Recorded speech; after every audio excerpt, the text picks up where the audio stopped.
2018ခုနှစ်ရဲတိုက်ကြီးထဲမှာတော့ဟီနာကသတင်းထဲမှာပျောက်ဆုံးနေတဲ့လွတ်တော်အမတ်ဖြစ်တင်ညာထားတဲ့ EG ကိုမှတ်မိပြီးစကားပြောနေပါတယ်။သူတို့အခန်းထဲကနေလွတ်မြောက်ဖို့ကြိုးစားကြတဲ့အခါဟီနာကသူမရဲ့မယုံနိုင်စရာခွားကိုသုံးပြီးတန်ကြိုးတွေတကားတွေကိုချိုးဖျက်ပစ်လိုက်ပါတယ်။ဒါကိုမြင်တော့ EG တောင်ပါစအဟမ်းမဖြစ်သွားပါတယ်။သူတို့ခတ်ပြေးကြတဲ့အချိန်မှာရှီအောင်တန်ချက်ကဝတ်ဆောင်တွေကိုငင်းမောချစ်နေတဲ့ဆိုကိုနဲ့ဆုံပါတယ်။သူတို့ခတ်ပြေးတာကိုဆိုကိုမြင်မဲ့ဘာမှမလုပ်ပဲကြည့်နေခဲ့ပါတယ်။ဟီနာကဆိုကိုလူစိုးဖွဲ့တွေကမှန်းသိလို့စူဝါစိုက်ကြည့်ပြီး EG နောက်ကိုလိုက်သွားပါတယ်။အဲဒီအချိန်မှာ Woods ပေါ်လာပြီး EG စီမှာဘယင်ဖြစ်နိုင်တဲ့အငွေ့သက်တွေရှိနေကြောင်းဆိုကိုပြောပြပါတယ်။ EG နဲ့ဟီနာဟာဒန်ကိုရိုတိုရဲ့ရုံးခန်းထဲရောက်သွားကြပါတယ်။ EG ကခရိုတိုရဲ့လက်ဝက်တွေကိုတားဆီးဖို့ပြောပေမဲ့ခရိုတိုကတော့လှောင်ပြောင်ကြီးမောနေပါတယ်။မင်းရဲ့အသက်ကိုစတေးပြီးတားရလောက်အောင်တန်လို့လာလို့မိတဲ့အခါ EG ကလူတွေဒုက္ခရောက်နေသမျှကာလပတ်လုံးငါအနားယူမှာမဟုတ်ဘူးလို့ပြန်ပြောပါတယ်။ဒီအချိန်မှာဆိုကိုဝင်လာပြီးအရှင်ကဘလိုနိုင်ငံမျိုးတည်ထောင်နေတာလဲလို့မေးပါတယ်။ခရိုတိုကဂျပန်တနိုင်ငံလုံးကိုသိမ်းပိုက်ပြီးလူတွေကိုသူ့ချောက်အောက်မှာပြပြမောက်စေချင်တာပါတယ်။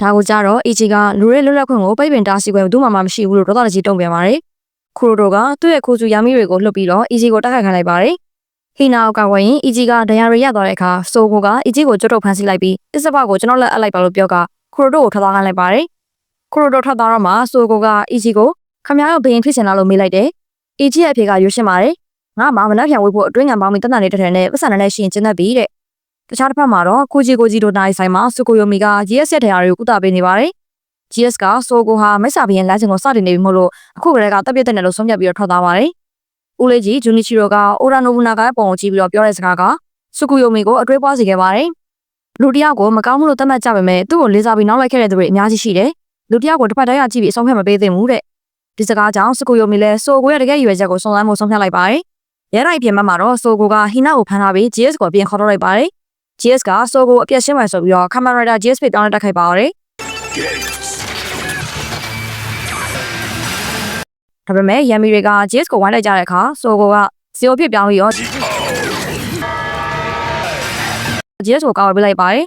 GS ကနားမလည်နိုင်ဖြစ်နေတဲ့အချိန်မှာဆိုကိုကရှင်းပြပါတယ်ငါကခူရိုတိုကိုသဘောကျလို့ပေါင်းနေတာမဟုတ်ဘူးဘယင်စိုးတစ်ပါးဘယ်လိုပုံစံရှိလဲဆိုတာလေ့လာပြီးတော့အဲ့လိုမဖြစ်အောင်ရှောင်ရှားခြင်းလို့ပဲတဲ့ပြီးတော့ဖန်စီခန္ဓာလုံသမားတွေကိုကဲထုတ်ပေးလိုက်ပါတယ်ဆူကူယိုမီကတော့အတိတ်ကာလကိုစုံစမ်းရင်းနဲ့2016ခုနှစ်မှာဒန်ခူရိုတိုဟာသူ့အဖေအရင်ဒန်မာဆာမွန်တွေကိုတပ်ဖြတ်ခဲ့တယ်ဆိုတဲ့ကြောက်စရာအမှန်တရားကိုရှင်းပြသွားပါတယ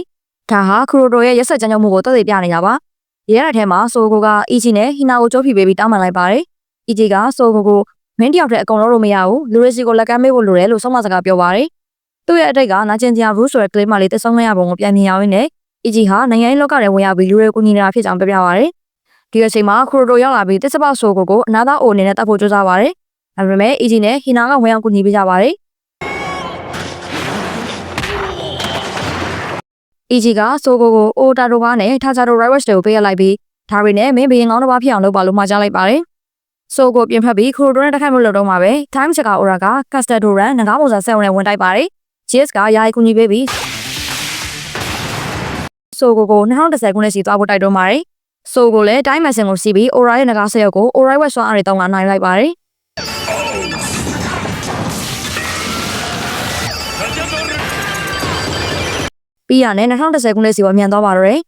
2010ခုနှစ်မှာတော့ game ဖန်တီးသူလူငယ်လေးခရိုတိုဟာစိတ်ပီစီမှုတွေများနေချိန် Hiyori ပေးထားတဲ့စွမ်းအားကြောင့်နာသားအိုဖြစ်လာပြီးသူ့အဖေကိုတပ်ဖြတ်လိုက်ပါတယ်။အဲဒီအချိန်မှာမူရင်းကာမရာဒါအို EG တက်ခတ်နေတော့သူ့စွမ်းအားရုပ်ပြတ်ပြောင်းဆုံးသွားပါတော့တယ်။ဆိုကိုရောက်လာပြီးတော့အတက်ရခရိုတိုကိုဇီယိုအာမနဲ့ဆိုင်ပါတယ်။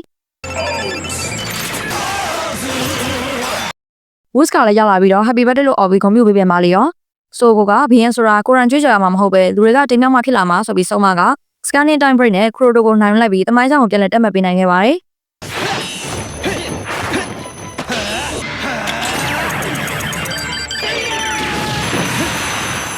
တိစုပ်ပံပြောင်းတဲ့အခါ EG ကဟီနာနဲ့နှုတ်ဆက်ပြီးတော့လူတွေကိုညီဖို့ဆက်လက်ထွက်ခွာသွားပါတယ်။အိမ်ပြန်ရောက်တော့ဆိုကိုတို့ထမင်းစားဖို့ပြင်ဆင်နေချိန်မှာဦးလေးဂျူနီချီတို့ကထူးဆန်းတဲ့တဲ့တစ်ခုပြောပြပါတယ်။အဲ့ဒါကတော့ GS တယောက်ထုတ်ဖို့တွေတိတ်ပြီးတော့အိမ်ကနေဆင်းသွားပြီဆိုတာပါပဲ။